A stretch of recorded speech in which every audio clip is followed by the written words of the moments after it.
Karong adlaw gisaulog sa simbahan ang solemnidad sa Immaculada Concepcion.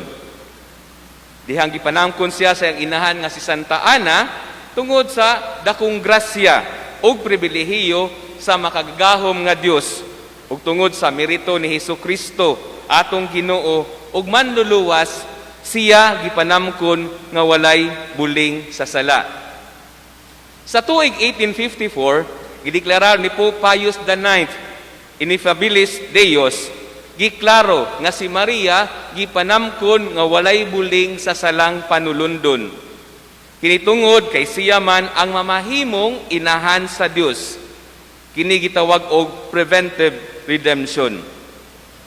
Sa unang pagbasa gihisgutan ang mahitungod sa usa ka saad, human napukan ang tawo.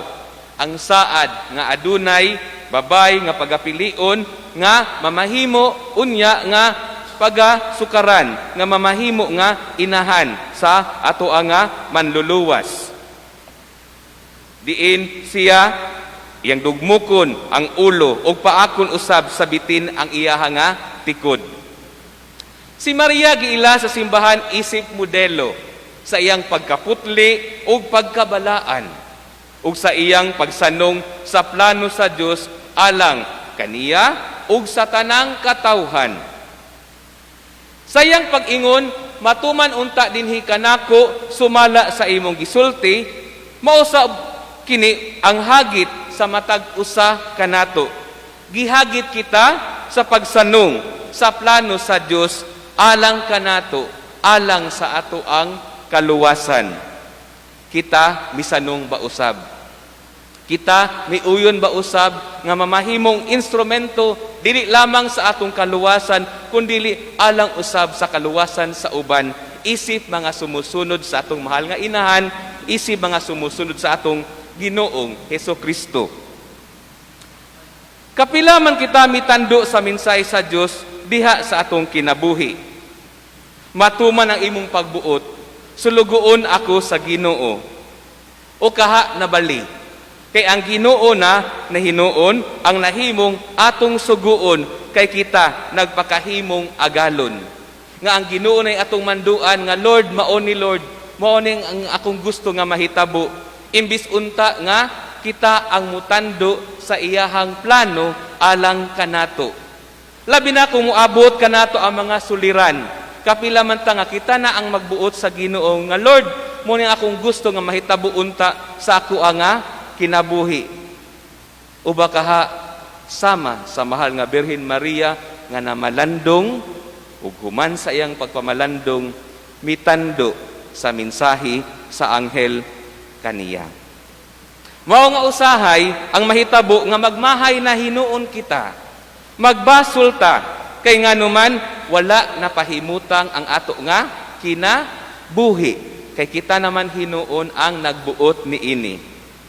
Apan ang pagpangutana kung ang pulong niya ato bang gituman, mao na nindot kay nga atong bawnon sa ato niyang pagpamauli. Unsa may atong gitubag kaniya. Sa ebanghelyo gisgutan ni sa Maria gipakita o gipahibalo sa anghel. Unsa may yang gibati katong panahon na isip usa ka batan-on.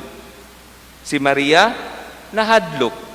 Si Maria naglibog.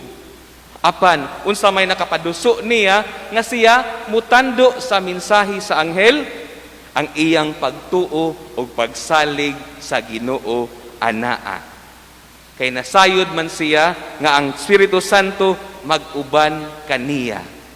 Mausap ang nindot natong hinuklugan nga tan-aw na sa kinabuhi nga ang ako kahang pagtuo o pagsalig sa Ginoo kay ako giubanan sa Espiritu Santo anaa bakaha.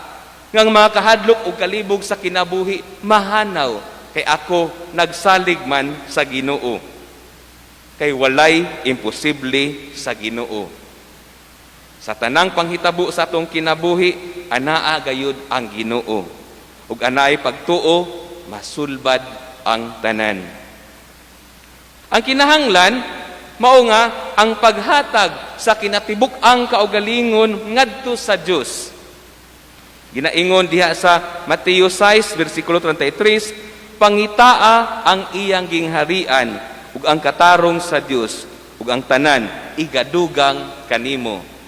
Manghinaot ta nga sa atong pagsaulog karong adlaw dining solemnidad sa kapistahan sa Immaculada Concepcion, kita pud unta mangita sa gingharian sa Dios ug sa atong pagakita niini sama sa mahal nga Birhen Maria nga namalandong ug misanong sa pulong sa Dios.